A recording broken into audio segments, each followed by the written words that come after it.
So we live in a world that doesn't deserve Christ. And what it means is it doesn't deserve the truth. And I saw this article that says that tech will make art more sacred. And it's something that you might think if you don't deserve Christ, that is to say you don't deserve the truth.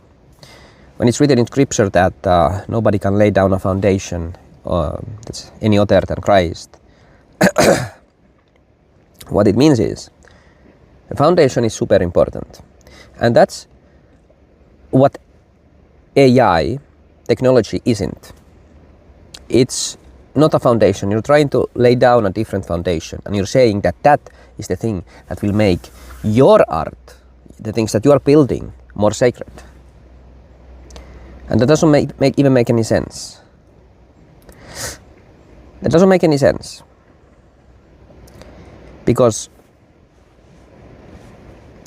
what people create in the world, it's not something that came about from AI. And that's how it would have to work if what we do becomes more sacred because of what isn't sacred, which is just like, machines churning out things, slop.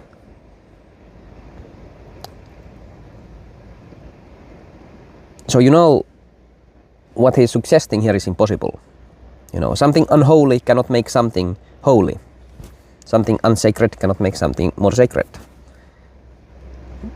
What he's instead saying is something like this, and this is in the spirit of error, that something ugly makes me more beautiful.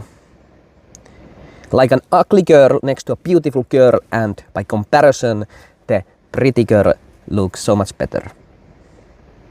And what it means in the context of artists of the world who are not building on the foundation of Christ, who do not deserve Christ, it means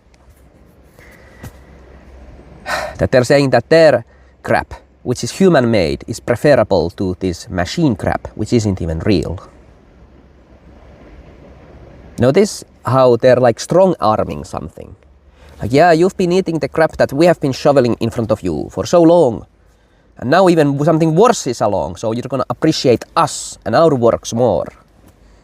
And that's like the spirit of this argument that is proposed there. At least part of it. Some of the things that he was saying in it was, that technology kind of like improves and I guess brings out real human things in like new ways and stuff like that. Like, so technology is something that's actually serving the thing that is supposed to be, approaching something that's sacred. And that makes sense. That's like there's like a proper order to it. Another thing that I want to bring up is this thing that stuck out to me a while ago, and it was when Bernie Sanders was running for the president of the United States. He said that change must come from the bottom up.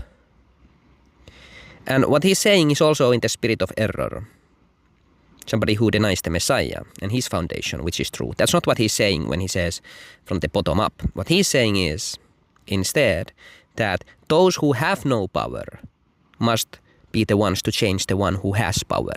And it just stuck out to me as a real worrisome thing for somebody who is trying to become a leader, a ruler. That's not how things work.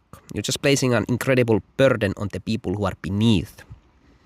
Okay, so what's wrong with that picture? We're talking about the United States. It's a democracy. Congratulations, you just discovered another foundation that is not Christ. But the opposite of that isn't true. You're not gonna be able to make something sacred by what is underneath it, unless it is foundational to what you're doing. And it isn't, of course.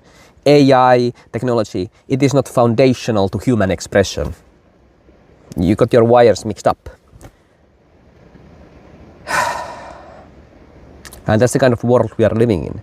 That doesn't deserve Christ. It doesn't deserve these truths, these fundamental things that if we got right, would actually truly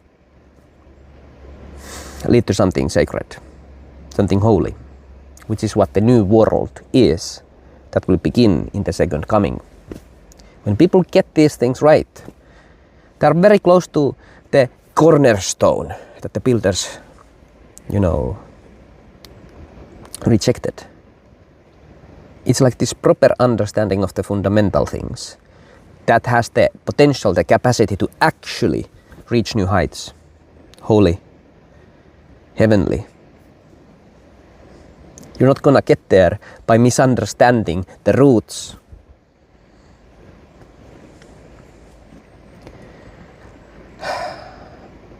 Did you guys understand what I said?